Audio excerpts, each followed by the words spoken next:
Praise the Lord. இயேசு கிறிஸ்துவின் நாமத்துக்கு ஸ்தோத்திரம் உண்டாவதாக. இன்றைக்கான தேவ வார்த்தை சங்கீதம் 50:15 பாருங்க.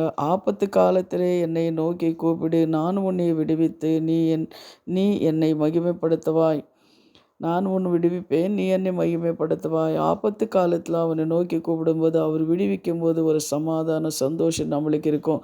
அந்த ஆபத்து காலம் வரும்போது, ஏதாவது கஷ்டங்கள் வரும்போது ஜனங்கள் எவ்வளோ பேர் எப்படி பேசுவாங்க, தூஷிப்பாங்க, அவமானங்கள் படுத்துவாங்க. ஆனால் அந்த நேரத்தில் கர்த்தர் நோக்கி நம்ம கூப்பிடும்போது அவர் விடுவிக்கிற தேவனா இருக்கிறேன்னு சொல்லி அவர் சொல்கிறாரு. அதே போல் லூக்கா 17வது அதிகாரம் 12-13 வசனத்தில் நீங்கள் பார்க்கும்போது 10 குஷ்டரோகிகள் வந்தார் ஆண்டவர்கிட்டே வந்து, ஆண்டவரே உங்கள் சித்தமானால் எனக்கு சுத்தமாகும், ஆண்டவரே உங்கள் சித்தமானால் எனக்கு சுத்தமாக்குங்க அப்படின்னு சொல்லி கேட்குறாரு. ஆனால் எனக்கு சித்தம் உண்டு, நீ சுத்தமாகும் அப்படின்னு சொல்லி அந்த 10 பேர் சுத்தமான ஆக்கினார்கள் அப்படின்னு சொல்லி நம்ம பார்க்குறோம். அன்பான தேவ ஜனமே, அந்த ஜனங்கள் அந்த 10 குஷ்டரோகிகள் யாராவது மதிச்சிருப்பாங்களா? யாராவது சேர்த்திருப்பாங்களா? அவர் எத்தனை பேர் கேவலமாக பேசியிருப்பாங்க? அவங்கள பார்க்கும்போது எத்தனை பேர் அருவருப்பா இது பண்ணியிருப்பாங்க? அவங்கள பார்த்து பக்கத்தில் ஓடி போயிருப்பாங்க. அப்போல்லாம் அவங்கள பார்த்த ஜனங்களும் பார்த்தவங்கெல்லாம் கேவலமாக பேசும்போது அவங்கெல்லாம் எவ்வளோ வேதனைப்பட்டிருப்பாங்க, எவ்வளோ பட்டிருப்பாங்க. அவங்க எல்லா சொந்த பந்தங்களெல்லாம் கைவிடும்போது அவங்களுக்கு எவ்வளோ வேதனைப்பட்டிருப்பாங்க நினச்சி பாருங்கள். அதுபோல தான் என்ன காரியங்கள் இருந்தாலும் உங்களை இப்போது என்ன பண்ணுறாரு, உங்களை வேதனைப்படுறீங்களா, துன்பப்படுறீங்களா, கஷ்டப்படுறீங்களா, ஆனாலும் கர்த்தர் என்ன பண்ணுறாரு, உங்களுக்கு விடுதலை கொடுக்குற தேவனாக அவர் இருக்கிறார். என்ன காரியங்கள் இருந்தாலும் சரி, விடுதலை கொடுக்குற தேவனாக அவர் இருக்கிறார். அவரால் ஆகாத காரியம் ஏதாவது இருக்கிறதா? அதே பாருங்கள், அபிரகாமுக்கு சொல்கிறாரு, ஆதியாகமம் 18:14 நீங்கள் பாருங்கள், கர்த்தரால் ஆகாத காரியம் உண்டோ உண்டோ, உற்பத்தி கால திட்டத்திலே உன்னிடத்திற்கும் திரும்பி வருவேன், அப்பொழுது சாராளுக்கு ஒரு குமாரனே இருப்பான் என்று சொல்லப்பட்டிருக்கிறது. அதுபோல் தேவனாலே ஆகாத காரியம் எதுவுமே கிடையாது. அந்த குஷ்டரோகிகள் எவ்வளோ தூஷித்தார்களோ, ஆனால் எல்லாரும் அவங்கள நேசிக்கிறவர்களாக தேவனை மாற்றுறார்.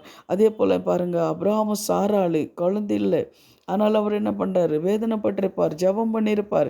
ஆனால் என்ன பண்ணார், ஆண்டவர் சொன்னார், உற்பத்தி காலத்திலே ஒரு குமாரனை நான் கொடுப்பேன்னு சொல்லி. அதுவரை அவங்களை எவ்வளோ கஷ்டப்பட்டிருப்பாங்க, எத்தனை பேர் கேவலமாக பேசியிருப்பாங்க நினச்சி பாருங்கள். அதே போல் தான் நீங்கள் இப்போ கஷ்டப்படும் போது கூட உங்களை கேவலமாக பேசுகிறாங்களா, தூஷிக்கிறாங்களா, உங்களை நிந்திக்கிறாங்களா, பரவாயில்லை, தேவன் பாதத்தில் நீங்கள் என்ன பண்ணுங்க, காத்திருங்க. ஒரு காலம் வரும், அந்த காலத்தில் உங்களுக்கு என்ன பண்ணார், ஆண்டவர் செய்ய வேண்டிய காரியங்கள் ஒவ்வொன்றும் செய்வார்ன்ற ஒரு விசுவாசத்தோடு இருங்க.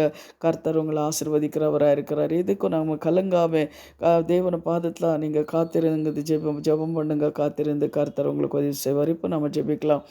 தேவாதி தேவனே, ராஜாதி ராஜாவே, கர்த்தாதி கர்த்தாவே, இந்த வானத்தையும் பூமியும் சிருஷ்டித்த என் தேவனே, உங்களால் எல்லாம் ஆகும், உங்களால் எல்லாம் கூடும். இந்த வார்த்தைகளை கேட்குற ஒவ்வொரு பிள்ளைங்கள காரியங்களை என்னென்ன காரியத்துக்காக ஜெபித்து கொண்டிருக்கிறாங்களோ அதெல்லாம் என் தேவனை செய்வீரேன்னு நான் விசுவாசிக்கிறேன். அவங்களுக்கு கர்த்தாவே ஸ்தோத்திரம் அப்பா. எப்படி கர்த்தாவே அப்பா ஸ்தோத்திரம், சாராள் ஆண்டவரை மல்லிடையாக இருந்த அந்த சாராள் பிள்ளைத்தாட்சியாக மாற்றி கர்த்தா ஒரு சந்தோஷத்தை கொடுத்தீரோ, அதுபோல் என்னென்ன காரியத்துக்காக ஜெபித்து கொண்டிருக்கிறாங்களோ கர்த்தாவே, அந்த காரியங்களை ஒவ்வொருத்தரும் ஒன்றொன்றில் வெற்றி கொடுங்க அப்பா. இன்றைக்கி பிறந்த நாள், வெட்டிங் டே இருந்தாலும் சுவாமி கர்த்தாவே, நல்ல காரியங்கள் ஏதாவது செய்த கூட எங்கே போனாலும் கர்த்தா தேவன் நீர் பாதுகாத்து ஆசீர்வதிங்க. இயேசுவின் நாமத்தினாலே பிதாவே, ஆமேன். God bless you. இந்த வசனங்கள் அநேக ஜனங்களுக்கு அனுப்புங்க. எத்தனோ பேர் கஷ்டத்தில் இருக்கிறாங்க. இந்த வார்த்தை கேட்கும்போது அவருக்கு ஒரு சமாதான சந்தோஷம் அவங்களுக்கு உண்டாகும், ஒரு நம்பிக்கை உண்டாகும். அதில் இந்த வார்த்தைகளுக்கு அனுப்புங்க. கர்த்தர் உங்களை ஆசீர்வதிப்பார். ஆமேன். God bless you.